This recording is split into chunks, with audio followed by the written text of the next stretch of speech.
L'événement dont je vais vous parler s'est déroulé après un début de soirée entre amis assez classique.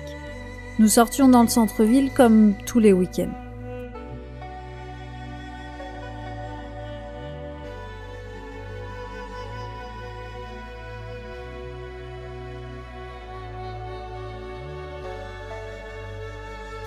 Il y avait ce gars qui s'était ajouté à notre bande d'amis ce soir-là et qui avait l'air d'aimer tourner autour des filles.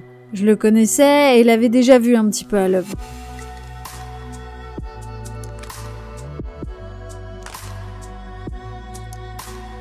Nous avons fait la fête et une fois seul, lui et moi, il m'a proposé de rejoindre une amie à lui pour continuer la soirée ailleurs. Après tout, pourquoi pas ?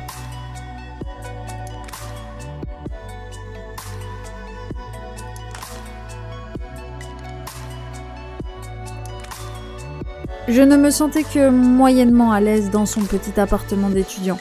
Je le trouvais mignon, mais sans plus. En réalité, mon cœur était ailleurs, lié à une personne qui m'était très chère. Le temps passant et cette amie rentrée chez elle, je me suis retrouvée coincée dans cette situation où, vivant loin, il n'y avait plus de transport et uniquement mes jambes pour rentrer. J'ai donc fini par dormir chez lui. Comme j'étais liée à quelqu'un d'autre et qu'il ne m'attirait vraiment qu'à moitié, je n'avais franchement aucune envie de coucher avec lui. Lui, par contre, était bien décidé à ce qu'on couche ensemble. Tu sens bon? J'aime bien. Tu veux pas te retourner? Non, laisse-moi dormir. Allez, on n'a qu'une vie. Non, j'ai pas envie. Qu'est-ce que t'es prude.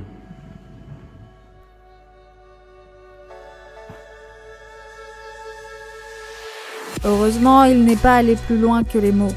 Mais j'ai tout de même eu le droit à des termes tels que « Qu'est-ce que t'es prude ?» scandé un nombre incalculable de fois. Je ne suis pas prude. Pourtant, ces mots m'ont marqué et humilié. C'était clair pour moi, mais il m'a fallu du temps pour comprendre que ce mec-là n'avait qu'une envie, c'était de manipuler des femmes comme moi pour les emmener dans son lit. Il a fini par coucher avec pas mal de mes potes sans aucune forme de respect en se pavanant.